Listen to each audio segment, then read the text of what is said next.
Yes, we're back. Roshfooco watches and things. It's been a few weeks, but we're back.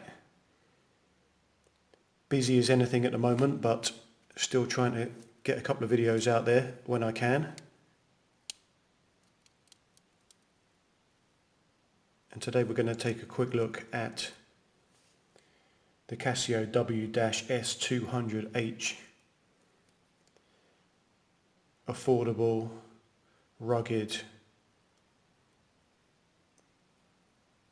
digital release from Casio watches. The first thing to notice is, well, when I tell you this is the module 3197, and you can see in the letters at the top that this does have Casio's tough solar technology, so you can see the solar panels around the outside of the watch face there.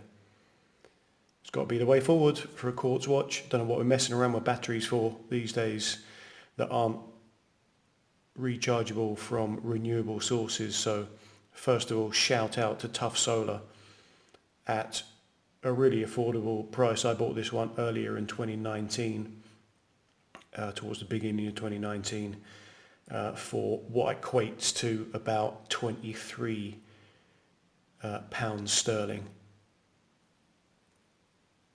which is not a great deal of money to pay for a watch that's going to last a long time, and you're not going to need to do any expensive or pay any money at all for any battery changes, etc. So let's get into it, shall we? So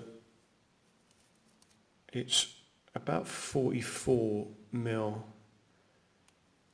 to the widest point there. It's about, from those kind of lug end to lug end, 44 and a bit, getting on to 45, but not quite 45. And it's about 13 and a half thick. 100 meter water resistance written on the face for us as usual, which is really, really good. So this means that this watch can be used in pretty much every situation that you're going to need to use it. It does come originally on a pretty average resin band, so that's taken off, and I've got it on one of these Velcro-y NASA style straps, I guess, which are no good when you're wearing gloves because it keeps catching on the end of them. And eagle-eyed amongst you will notice that the gloves are my right hand today, but that's because I took a chunk out of my thumb when I was cooking earlier, so I wanted to spare you the horror of seeing my thumb and me the problem of having my dodgy thumb on the internet for forever to come, but we'll replace it with a nice scar for you. Anyway, let's just run through the features. Home screen, obviously, with time, day, date. Stopwatch. It does have a capacity here to save your records, your stopwatch records, which will be saved on the next screen here. Timer, countdown timer, world time, which is fantastic for me because I do quite often work abroad, so I keep it on this home screen. Sorry, I keep it on this world time screen, so I can juggle the time zones that I move in between. 48 cities. You use this, what they call the D button, the start button here, to scroll through the 48 cities. You can only go one way, so it's going to take me forever to go back, so I won't do that now. Alarm, 5 of them.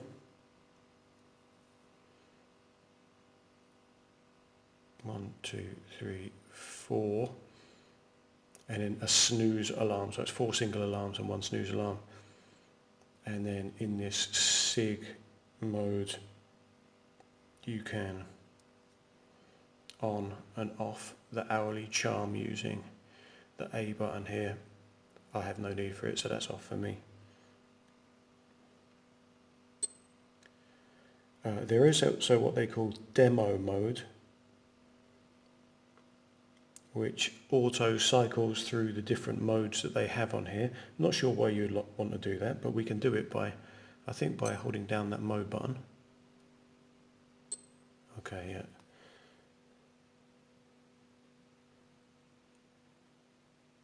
Oh yeah, so that's just scrolling through of its own free will now.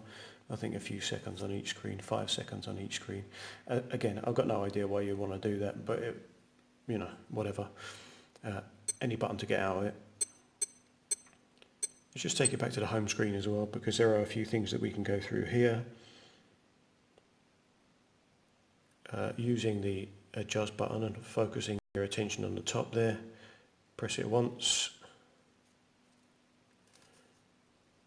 Clearly not pressing the A button. Okay, I was right first time. It is the A button. You just have to hold it down for a bit longer.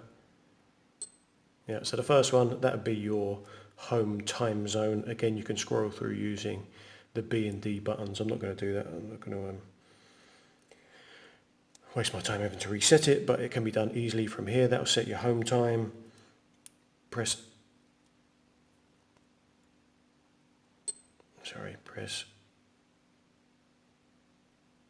oh fuck, let me have a look at it again. Okay, right, stupid me. So you hold down A to get into that mode, change the world time, or sorry, change your home time zone using these buttons, and it's press mode to toggle through the different ones. Daylight saving time, again, change this. No daylight saving time for me, don't need to worry about that. 24 hour, 12 hour, 24 hour, 12 hour, 24 hour. That mode will reset the seconds. Press it again. Hour, minute, year, month, day.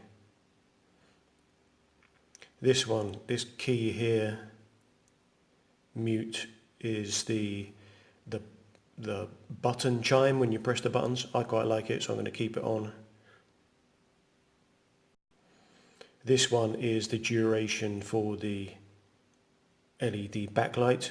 LT1 gives you about 1.5 seconds when you press it down. LT3 will give you about 3 seconds.